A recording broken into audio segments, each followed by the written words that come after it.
हिंदी के अंदर ग्रेड 9 में हमारा जो व्याकरण का टॉपिक है वर्तनी, उसका एक वीडियो हमने देखा था। तो पहले उसकी चर्चा करते हैं और उसके बाद आगे जो हम देखने वाले हैं व्याकरण, उसके बारे में हम चर्चा करेंगे। पहले हमने देखा था वर्तनी किसे कहते हैं।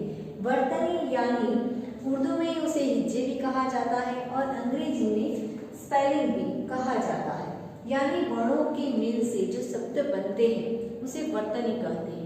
यानी कई बार वर्ण लिखने में भी हम गलतियां करते हैं, जो अशुद्धियां होती हैं, तो उस अशुद्धियों को सुधारने के लिए उसे बार बार पढ़ना चाहिए, बार बार उसको याद करना चाहिए, ताकि वो हमें अच्छी तरह से याद रह सके। इसकी शुद्धता अशुद्धता दो बातों पर निर्भर होती है। एक उच्चारण, यानी आप उच्चारण किस तरह से करते हैं। कई बार कुछ शब्द ऐसे बोलते हैं जिसका उच्चारण हम गलत करते हैं, जिसके कारण ह्रस्व दीर्घई और मात्रा उसमें फर्क देखने को मिलता है, तो उसमें अशुद्धियां आ जाती है। उसके बाद अध्ययन एवं अभ्यास, यानी सतत अध्ययन करते रहना चाहिए। अभ्यास करने के साथ हम हमारी जो लिखने में बोलने में जो गलतियां हैं वो हम सुधार सकते हैं। यानी हमारी जो वर्तनी जिसमें अशुद्धियां होती है, तो उसको किस तरह से शुद्ध किया जाए उसके बारे में हम पढ़ सकते हैं। तो वहां पर हमने देखा था कि एक शब्द, एक वर्ण लिया था हमने, जो ख को आप जल्दबाजी में लिखते हो तो र व की तरह लिखते हो, तो र यानी वो एक शब्द बन जाता है और उसका अर्थ होता है दाना। और उसके बाद हमने कई ऐसे शब्द लिखे थे जो लिखने में बहुत गलतियां होती है। जिस तरह से व है तो उस पर शिरोरेखा पूरी करने पर म दिखाई देता है, तो उसमें भी गलतियां होती है। तो ये सब हमने देखा था। उसके बाद हमने देखा था कि पूर्ण अनुस्वार और अर्ध अनुस्वार, यानी बिंदी वाला अनुस्वार और चंद्राकार बिंदी वाला जो अनुस्वार होता है, उसके बारे में भी हमने देखा। उसके बाद हम देखने वाले हैं कि अनुनासिक शब्दों का उपयोग कई बार होता है, जिसमें पूर्ण अनुस्वार होता है उसमें अनुनासिक शब्दों का भी उपयोग होता है। यानी किस तरह से लिखा जाता है और किस तरह से नहीं लिखा जाता। यानी जो वर्णमाला है उसमें क ख ग घ घ, यानी ये जो 5 शब्द है वो क्या है, अनुनासिक शब्द है। कौन से शब्द है ये, अनुनासिक, यानी इसका उच्चारण नाक द्वारा होता है। तो यहाँ पर मैंने लिखा है वर्ण के अंतिम अनुनासिक वर्ण के साथ, यानी जो वर्ण है ये वर्णमाला है और उसमें अंतिम शब्द जो है वो क्या है, अनुनासिक शब्द है।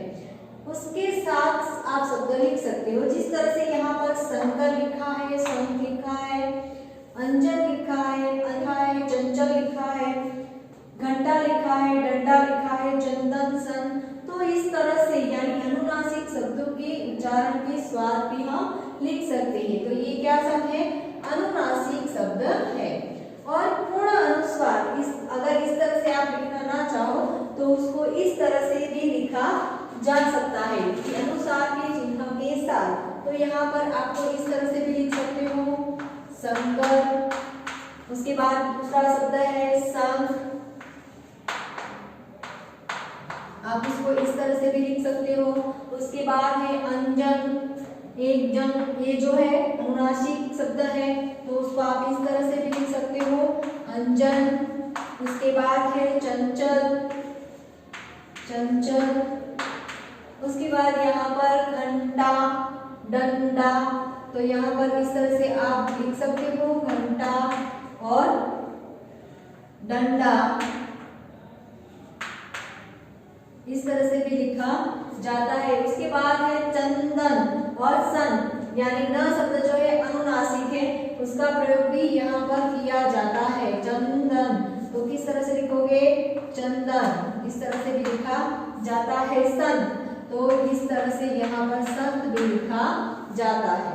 यानी जो पूर्ण अनुनासिक शब्द है उसका उपयोग अनुनासिक शब्दों के द्वारा भी आप शब्द लिख सकते हो, और इस तरह से ऊपर बिंदी करके भी आप शब्द लिख सकते हो। उसके बाद हम देखेंगे कि जो अर्धानुस्वार का उच्चारण पूरे अनुस्वार की अपेक्षा कोमल और हल्का होता है। यानी जो अर्ध अनुस्वारी जो उच्चारण है वो पूरे अनुस्वार की जगह कोमल होता है। जैसे आंख बोलने के लिए उस पर भार नहीं देना पड़ता, जैसे अंत तो उस पर आपको वजन देना पड़ता है, भार देना पड़ता है कि अंत और आंख उस हल्की तरह से बोला जाता है जो अर्ध अनुस्वार होता है, यानी चंद्रकार बिंदु वाला जो अनुस्वार होता है। तो यहाँ पर आपको उदाहरण आपकी टेक्स्ट बुक में भी दिया गया है कि अंत को हम अंत लिख सकते हैं। अंत जो शब्द है उसको हम अंत लिख सकते हैं, जिस तरह से यहाँ पर लिखती हूँ अंत शब्द है तो उसको इस तरह से अंत लिखा जाता है। जो पूर्ण अनुस्वार है उसको इस तरह से अंत लिखा जाता है। लेकिन अगर आंख शब्द है, आंख यानी जो चंद्रकार बिंदु वाला अर्ध अनुस्वार जो है उसको हम इस तरह से नहीं लिख सकते। आंख ये क्या होगा, गलत होगा, और ये राइट है, ये दोनों इस तरह से लिख सकते हैं। तो यहाँ पर लिखने में भी हम बहुत सारी गलतियां करते हैं, तो उसमें भी हमें ध्यान रखना है। आगे दिया गया है आपकी टेक्स्ट बुक में कि शिरोरेखा के ऊपर लिखी जाने वाली मात्राओं के ऊपर सामान्यतया अनुस्वार तथा नीचे लिखे जाने वाली मात्राओं पर चिन्ह बिंदु का उपयोग होता है। यानी यहाँ पर जो शिरोरेखा है उसमें जो मात्राएं होती है उसमें दो मात्रा के ऊपर बिंदी होती है, और कई शब्द ऐसे हैं कि शिरोरेखा के ऊपर यानी चंद्रकार बिंदु में लिखा जाता है। अब हम देखेंगे कि अनुस्वार और चंद्र बिंदु का उपयोग तो किस तरह से होता है कि जो मात्राएं होती है, जो शिरोरेखा होती है, तो शिरोरेखा के ऊपर और शिरोरेखा के नीचे, यानी शब्दों के द्वारा हम देखेंगे आपके टेक्स्ट बुक में भी वो क्वेश्चन दिया गया है। उसमें यहाँ शिरोरेखा के ऊपर कुछ शब्द दिए गए हैं जिस तरह से मैं, तो यहाँ पर शिरोरेखा के ऊपर यानी जो मात्रा दी गई है उसके ऊपर जो बिंदी आती है। उसके बाद दूसरा शब्द है क्यों, उसमें भी ऊपर आपको देखने को मिलेगा, और उस क्वेश्चन में बहुत सारे ऐसे शब्द दिए गए जिसके बारे में आप समझ सकते हैं। शिरोरेखा के नीचे, तो शिरोरेखा के नीचे भी कुछ शब्द दिए गए हैं।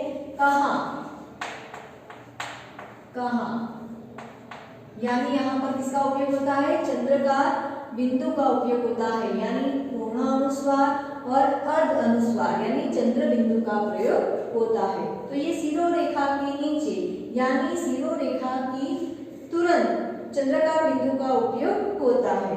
उसके बाद दूसरा शब्द देखोगे तब पता चल जाएगा आंगन, आंगन। तो इसमें भी आप देख सकते हो, तो यहाँ आपने देखा मैंने क्यों कहा आंगन, तो उसमें शिरोरेखा के ऊपर और शिरोरेखा के नीचे। तो जिस तरह से अनुस्वार बिंदी का उपयोग और अर्ध अनुस्वार बिंदी का उपयोग कहाँ होता है उसके बारे में भी हमें ध्यान रखना है। आगे हम देखेंगे नया टॉपिक जो है श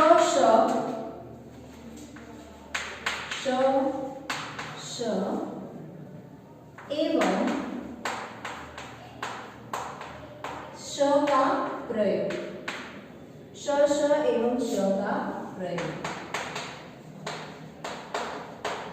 कई बार बहुत ऐसे शब्द होते हैं जिस वक्त हमें ये याद नहीं रहता कि कौन सा स कब लिखा जाता है, तो उस वक्त वर्तनी के अंदर कुछ नियम दिए गए हैं कि श कहाँ और कहाँ उसका उपयोग होता है। तो उन नियम को हम पढ़ेंगे और साथ में समझने का प्रयत्न करेंगे।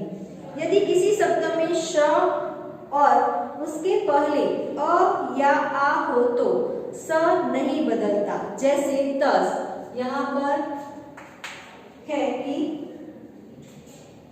आप कोई भी शब्द लिखते हो उसके पीछे अ या आ होता है तो स लिखा जाता है। जिस तरह से यहाँ पर उदाहरण मैं लेती हूँ कि 10, तो 10 में द अ का उच्चारण होता है तो उसमें क्या आएगा, यही स आएगा। आपके उदाहरण में भी दिया गया है कि स के पहले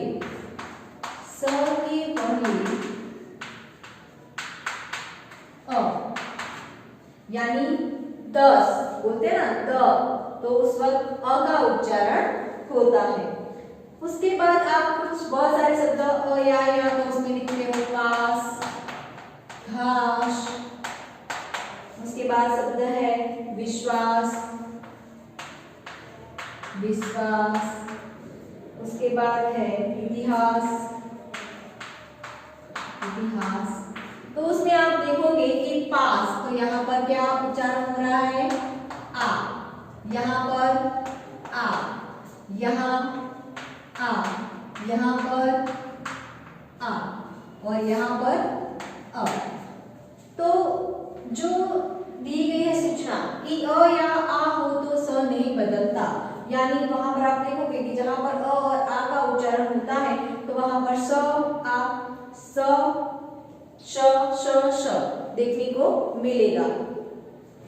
यहाँ पर दूसरा नियम है, जिस तरह से पहले देखा स, श एवं श का प्रयोग कब होता है, तो जो स है उसका प्रयोग अ, आ होने से पहले इस स का प्रयोग किया जाता है। उसके बाद है अ और आ के अलावा भिन्न स्वर हो तो इस स का उपयोग होता है। यानी यहाँ पर उदाहरण दिया गया है कि प्रेषित, जैसे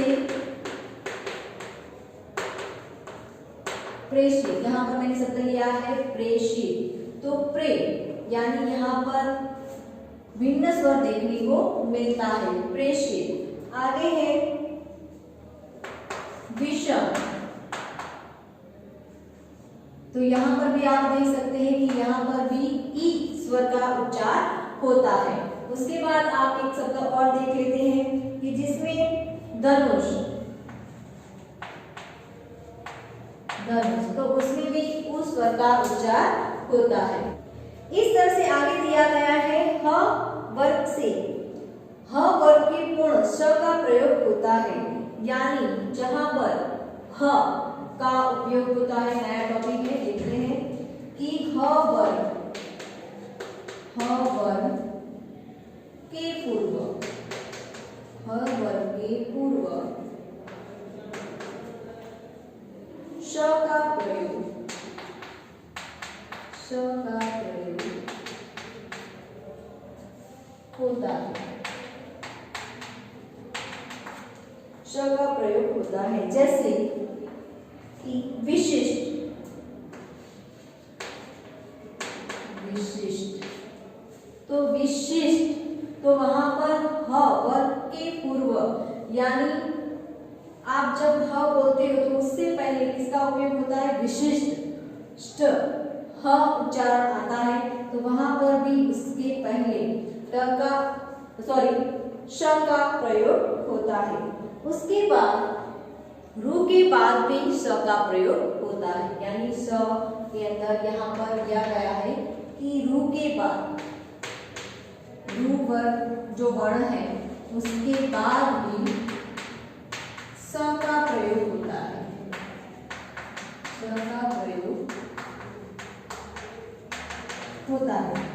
यानी अगर रू शब्द आता है किसी में तो उसके पीछे भी श का, जिस शब्द के अंदर स का प्रयोग होता है तो वहां पर ये स लिखा जाता है। जिस तरह से ऋषि, खुशी, सृष्टि, आप देखोगे शब्द की ऋषि, उसके बाद कृषि, तो उसमें भी ये स का प्रयोग होता है। उसके बाद है यानी च वर्ग रहने पर जिस शब्द के अंदर च सुनाई देता है, जो वर्ग होता है उसमें श का प्रयोग होता है। जिस तरह से हम उदाहरण देखेंगे तब आपको पता चल जाएगा कि निश्चित, निश्चित, आगे है निश्चल,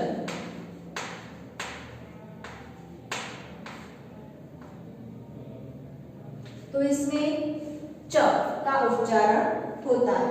तो यहाँ पर जहां पर च का वर्गकार रहने का यानी उसका उच्चारण होता है तो वहां पर स यानी आगे से मुड़ा हुआ जो स होता है उसका उपयोग होता है। उसके बाद हम देखेंगे कि यदि, यदि श एवं श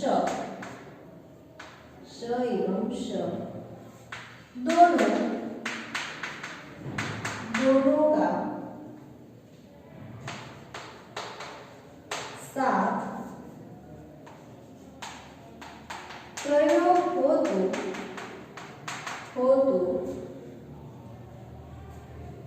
पहले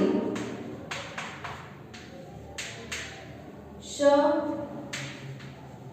फिर श आता है, श आता है।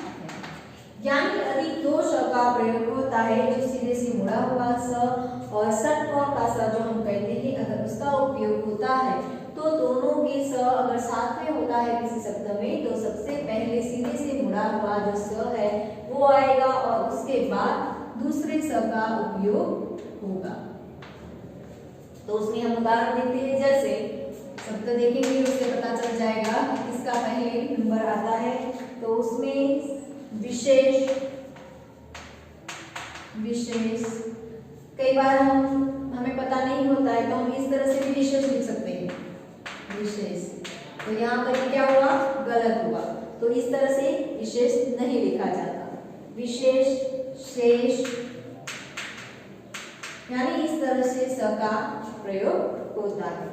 तो यहाँ तक हमने वर्तनी के बारे में समझने का प्रयत्न किया कि जिसमें श का प्रयोग किस तरह से होता है, कौन सा स कहाँ लिखा जाता है, कब लिखा जाता है, तो उसके नियमों के बारे में हमने पढ़ा। आगे का व्याकरण, वर्तनी का व्याकरण जो है हम नेक्स्ट वीडियो में देखेंगे। Thank you very much.